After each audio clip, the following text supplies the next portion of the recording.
Hello and welcome back to my channel, and today I'm actually going to be doing a video about aspects in astrology and kind of explaining those to you so that you understand what an aspect means and what an aspect is.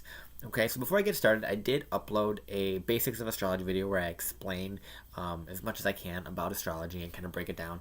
But I realized after making that video that I didn't talk about aspects, so I wanted to make a separate video about aspects that you can watch in your own time. So in the description, there's a link to that basics of astrology video. If you don't know the basics of astrology, I'd recommend you watch that.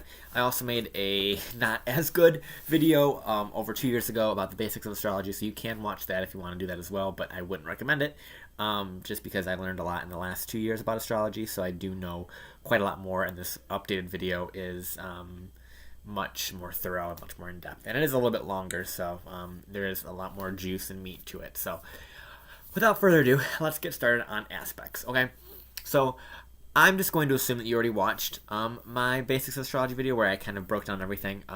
So in astrology, you have planets and houses and signs. Okay, so you have a planet in a sign in a house. So for example, you have Moon in Aquarius in the second house. That is the most simple way to kind of put quite a lot of information into a sentence in astrology. So with that, you also have these things called aspects. So because astrology is based off of like geometry and angles and stuff, and it's all a circle, there are different angles that are representative of different sorts of energy. So when you have two planets in two signs, and they form a certain type of angle, depending on the angle, it will be either positive or negative, and needs to be worked on, or has like already a positive sort of influence. So that is called an aspect. So an aspect is when your planet aspects or looks at or connects with another planet. So when your sun and moon are aspecting, that means that they are making an angle to each other that causes them to interact and sort of have a their own interaction, their own kind of flair, and adds more flavor to your astrology.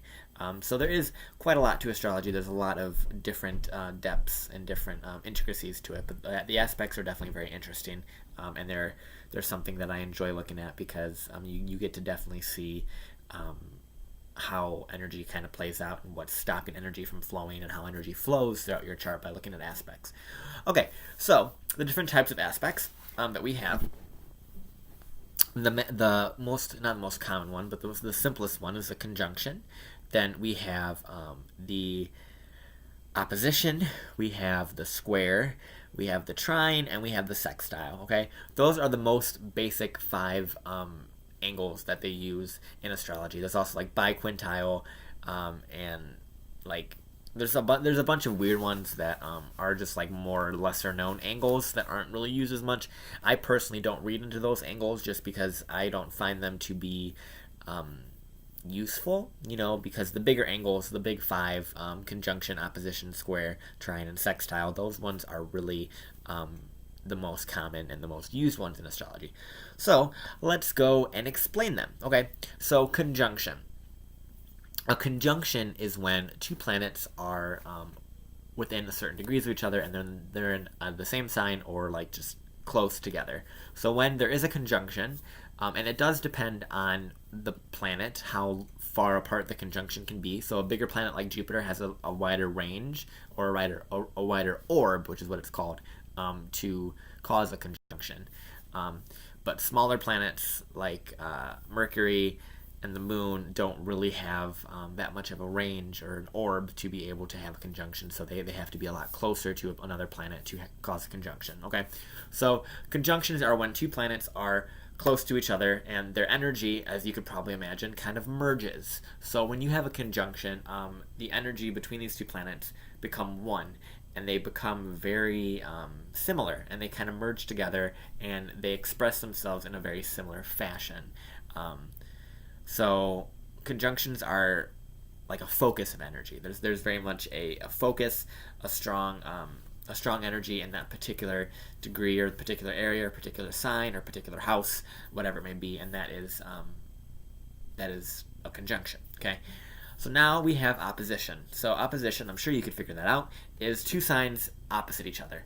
So the best way to explain this is these two signs are kind of having a argument with each other because one wants to express it this way and one planet wants to express it this way. So they have this back and forth where they really struggle. Oppositions tend to actually manifest as outward physical things, like physical things that happen to you. You know, like having an opposition with Pluto, for example, causes a lot of destruction in your life, causes a lot of rebirth in your life. It's not really an inner turmoil, it is more of an outer turmoil. So it's more of a manifestation of issues and of a back and forth and kind of a need to balance those two energies. Because when two energies are in opposition, most of the time they are in opposite signs. So because of that, there is this axis that kind of needs to be balanced, and each planet has their own axis that they coincide with another sign. So the axis needs to kind of be balanced, and you need to kind of learn both of those specific energies and kind of balance them together. So that's an opposition. Then we have squares. So squares are similar to opposition. They're a difficult angle in astrology, and the square is more of an inner turmoil. The opposition is an outer turmoil where things happen physically to you. The square is more of an inner turmoil. It's something where you struggle kind of connecting those two energies, because the square is a hard angle, so it makes it hard for you to manifest the combination of those energies. But those energies are working together. They're not really compatible, so it's hard for them to work together sometimes. But squares can be extremely beneficial, and you can find quite a lot of success with a lot of squares because you have a lot to work through. You have a lot of inner struggles and inner problems to work through. So that's a square.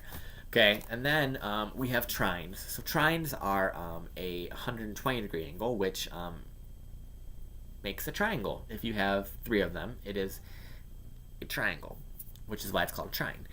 So when planets trine each other, or there is a trine in your chart, that means that the energy flows very naturally, very well to each other, and they support each other very, very well, and there's less of an issue manifesting those two energies together and really creating something of those two energies. They kind of coincide with each other, and they work with each other, and they really help each other out.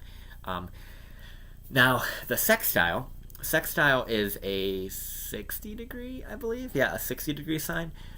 So that means that it's like a lesser version of the trine. So the trine is a 120 degrees. It's going to be a planet that is more than likely in the same element. So those elements work well together, and that's why they have like good energy flowing with them with trines. Sextiles, it's also good energy, it's supportive energy, but it takes more work, it takes more effort to manifest the sextile and manifest the energy combination between those two planets or those two aspects or whatever it may be. So those are the aspects in astrology. They're pretty basic. I went over just the basic 5 ones. There are more. If you have any questions about any aspects, put them in the comments below, and I will do my best to react to them and respond to them. If you do want to know more about your aspects, just go on Google and just type in to Google whatever the planets are that you have aspecting, and then there'll be articles that'll come up, there'll be YouTube videos that'll come up, and you can find more about your own personal astrology. So make sure you do that.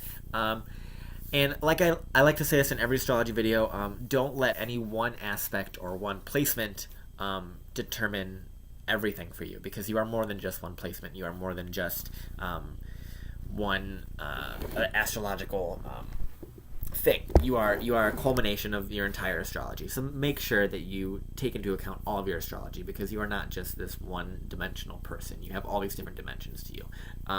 So that is my video on the aspects of astrology. If you liked it, put a like down below. If you haven't already, make sure to subscribe. I put out new videos all the time, obviously astrology videos. I will be doing more language videos in Spanish, Japanese, and French.